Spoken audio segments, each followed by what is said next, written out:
Welcome to Corriere Canadese Go Live TV, Corriere Media Group. Joe Volpe, the publisher of North America's only Italian language daily newspaper, with the comment of the day. And the comment of the day has to do with the Brazilian elections. There are elections this Sunday for the runoff. And there's a clear choice between left and right. The right being represented by Jair Bolsonaro. He will be elected president of Brazil this Sunday, October 28th. It's a safe bet. The only surprise may be in the margin of victory over his rival candidate, Fernando Haddad. Brazil, you say? Did we just go through the Soccer World Cup? Well, Canada's mainstream media, both left and right-leaning, went apoplectic when they discovered that there was a sliver of interest in the outcome of the election last October 7th. They pressed themselves into action immediately with the predictable, superficial coverage focused on the stereotypical left-right standbys. Which groups support whom? Comparisons to political nut bars from countries around the world abounded. But Brazil deserves much more than a drive-by attention. It's the 9th largest country in the world by landmass.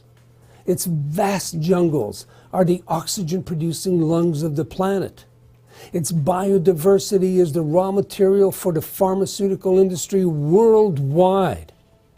The fact that its abundant natural resources are drawing the attention of rapacious enterprises makes it imperative that the corporate responsibility be enforced by a government ready to guide Brazil to the upper echelons of world leadership.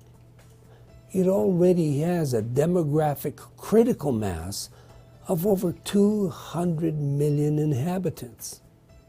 Now, to paraphrase a reference to similarities in European antiquity, it strides like a colossus among the members of the countries of Central and South America.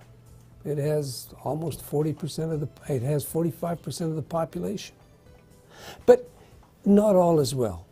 In its last two presidents, both from the left of the political divide, have presided over a corrosive national trend marked by lessening of moral fiber, growing corruption, and widespread violence. Life outside gated communities is a risky business. 61,283 people met a violent death last year. In fact, the murder rate stands at 29.53 homicides per 100,000 inhabitants. Think about it. Canada's, by comparison, last year stood at 1.4. Italy's at 0.6. The main issue is a self-evident law and order rallying cry. No one has to invent talking points. The country knows that the police needs to be recruited, trained, and equipped to enforce the laws of the land and to provide evidence of the existence of a due process. Bolsonaro, an experienced elected legislator and former member of the military, brings instant credibility for those who see the role of government and the state as the leveler between the bully entrepreneurial class and the aspiring disadvantaged masses. In the runoff election, he garnered 46% of the vote, when just under 80% of the voting public exercised its mandate. Think about it. 80%.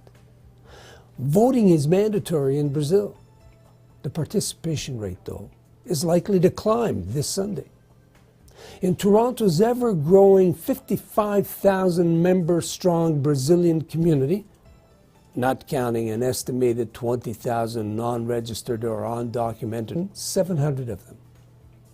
53% of that group voted for Bolsonaro. No one else was even close. Politics still has a